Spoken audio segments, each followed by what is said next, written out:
तो चलिए, अगर आप पश्चिम बंगाल का एग्जिट पोल जानना चाहते हैं तो कुछ तथ्यों पर गौर जरूर करिएगा, क्योंकि वोट नहीं, वोट की धार और रफ्तार में ही एग्जिट पोल भी छिपा हुआ है। दरअसल आजादी के बाद अगर बंगाल ने सबसे ज्यादा मतदान किया है तो किसके लिए किया है, यही जवाब आपको तलाशना है। 2021 के मुकाबले 11% ज्यादा वोट किसका है, किसका वोटर ज्यादा पूरे बंगाल में निकला हुआ है। वही जिस कोलकाता में कब्जे की लड़ाई है, वहां पर तो अब की बार पिछली बार से 28% तक ज्यादा वोट हुआ है। यह अपने आप में एक बड़ा रिकॉर्ड माना जा रहा है। वहीं लोकसभा चुनाव के मुकाबले पश्चिम बंगाल में 24 लाख से ज्यादा वोट बंगाल में पड़ा है। और वही विधानसभा चुनाव 2021 के मुकाबले बंगाल में अब की बार 31 लाख से ज्यादा वोट पड़ा है, यानी काफी बड़ा आंकड़ा इसे माना जा सकता है। तो पश्चिम बंगाल में दूसरे चरण में भी वोटिंग ने पिछले सभी रिकॉर्ड्स को तोड़ दिया है। आंकड़ों के हिसाब से बताएं तो 92.66% से ज्यादा वोटिंग दर्ज की गई है। वही 142 में से 139 सीटों पर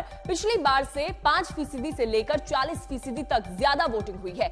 72 सीटों पर 5 से 10% ज्यादा वोट गिरे हैं। वही 26 सीटों पर 10 से 15% ज्यादा वोटिंग हुई है। वही 24 सीटों पर 5% तक वोट भी बढ़ा है। तो वही 15 से 20% की बात करें तो वहां पर 5 सीटों पर ज्यादा वोटिंग हुई है। 20 से 25% तक ज्यादा वोटिंग वाली 4 सीटें हैं। वहीं 25 से 30 ज्यादा फीसदी जो वोटिंग वाली सीटें हैं वो 6 हैं। 30 से 35 और 35 से 40% ज्यादा वोटिंग वाली सीटों की संख्या 1-1 मानी जा रही है।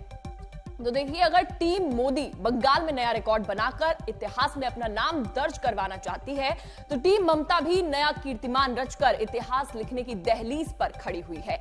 अब आपको दिखाते हैं कि विधानसभा चुनावों को लेकर एग्जिट पोल क्या है, वो आपको आगे दिखाएंगे।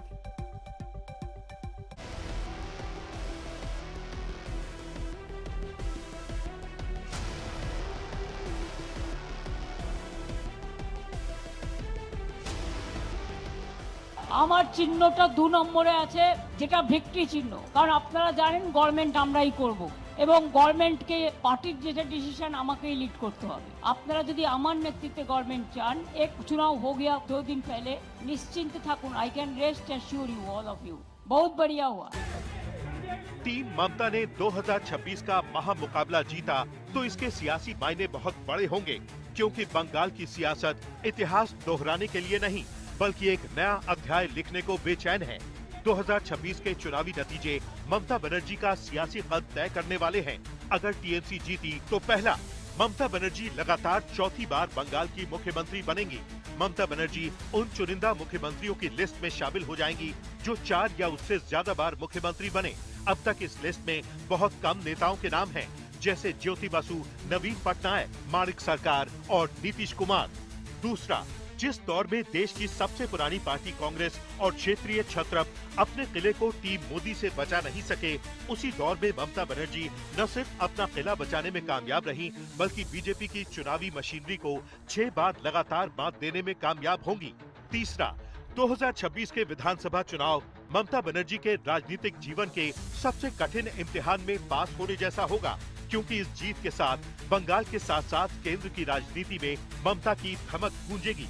ममता का सियासी कद और बड़ा होगा और केंद्रीय राजनीति में मोदी से मुकाबला करने वाली राजनेता के तौर पर उभरेंगी।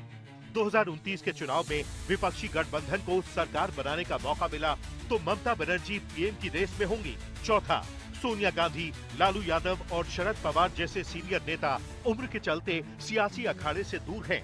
ऐसे में सीनियर नेताओं के वैक्यूम को ममता बनर्जी भर सकती हैं, जिनके पास अनुभव है, लोकप्रियता है और गठबंधन के साथियों को साथ लेकर चलने की इच्छा शक्ति। पांचवा, क्षेत्रीय पार्टियों के नेताओं के बीच ममता बनर्जी एक बाइंडिंग फोर्स बनकर उभरेंगी। ममता की अगुवाई में तमाम क्षेत्रीय छत्रपों के लिए कांग्रेस का विकल्प ममता बन सकती हैं। फिर चाहे अखिलेश यादव हों, तेजस्वी यादव हों, अरविंद केजरीवाल हों, उमर अब्दुल्ला हों या फिर डीएमके प्रमुख एमके स्टालिन।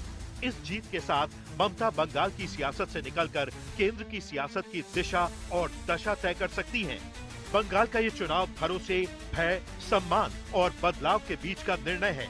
ये चुनाव महज बंगाल की सत्ता के संघर्ष से ज्यादा लोकतंत्र के उस टर्निंग पॉइंट की आहट है जिसकी धमक पूरे देश में गूंजेगी।